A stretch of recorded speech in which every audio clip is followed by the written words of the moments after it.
'di ba po sa Batangas may Batangas Lomi sila, sikat yun dun. And then sa Iloilo may Lapas Batchoy. Dito naman sa Ilocos, ang sikat dito is Ilocos Mickey.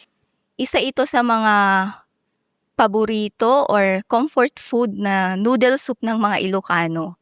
And si Mickey Loco, ininnovate niya tong traditional na Ilocos Mickey na to, transform niya into convenient instant food product na in just 3 to 5 minutes, meron ka ng authentic na Ilocos Mickey. Na kahit instant siya, hindi pa rin nawawala yung authenticity ng lasa ng Ilocos Mickey.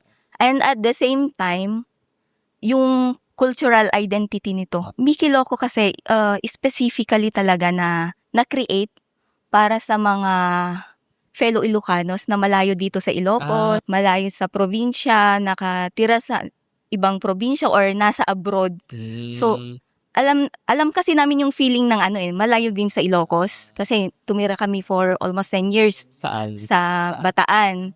So, alam namin yung feeling na kung yung nagki-crave ka ng Ilocos products or yung Ilocos Mickey, empanada or mga chichacorn, yun yung naging namin na why not create something na magugustuhan ng mga Ilocano.